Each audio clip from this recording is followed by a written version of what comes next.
Om Shanti to all the beautiful souls. आज 12 जून 2025 की मुरली है। मुरली का सार है, मीठे बच्चे, तुम्हें अभी ज्ञान की दृष्टि मिली है, इसलिए तुम्हारा भटकना बंद हुआ। तुम शांति धाम, सुख धाम को याद करते हो। प्रश्न है, देवताओं में कौन सी ताकत है और वह ताकत किस विशेषता के कारण है? उत्तर दिया बाबा ने, देवताओं में सारे विश्व पर राज्य करने की ताकत है। वह ताकत विशेष एक मत की विशेषता के कारण है। वहाँ एक मत होने के कारण वजीर आदि रखने की दरकार नहीं। देवताओं ने संगम पर बाप से ऐसी श्रीमत ली हुई है जो 21 जन्म राज्य करते हैं। वहाँ एक राजा की एक दैवी फैमिली होती, दूसरी मत नहीं होती। माना वहाँ पर द्वैत नहीं है, और जहाँ पर द्वैत मत नहीं होगी तो वहाँ पर किसी का झगड़ा भी नहीं, तो ऑटोमेटिक शांति होगी। धारणा के लिए मुख्य सार है। पहला, कहते हैं बाबा, इस बेहद की सरकार को मदद करने के लिए कम से कम 8 घंटा याद में रहने का पुरुषार्थ करना है। जैसे तुम लौकिक में भी जॉब करते हो तो कम से कम 8 घंटे की जॉब होती है, तो ये जॉब भी तुम्हारी जो बेहद की सरकार है उसकी 8 घंटे की होनी चाहिए। याद में जो माया विघ्न डालती है उससे घबराना नहीं है। दूसरा, इस पुरुषोत्तम संगम युग पर ईश्वरीय संप्रदाय का बन ईश्वर की मत पर चलना है।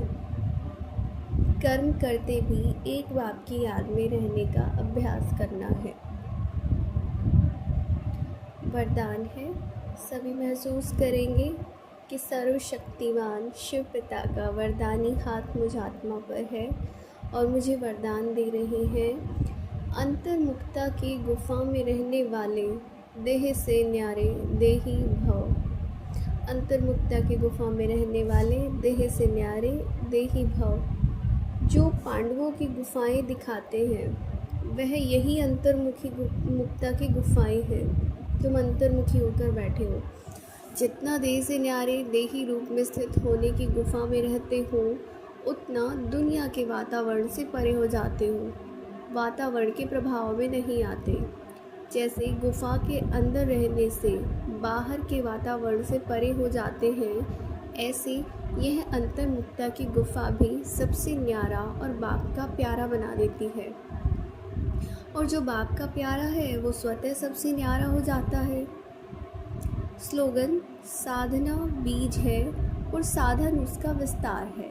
विस्तार में साधना को छिपा नहीं देना। अच्छा, आज का अव्यक्त इशारा है, आत्मिक स्थिति में रहने का अभ्यास करो, अंतर्मुखी बनो। अंतर्मुखी की निशानी सदा सागर के तले में खोए हुए गंभीर मूर्त चेहरे द्वारा आत्मिक स्थिति के चिन्ह दिखाई दे।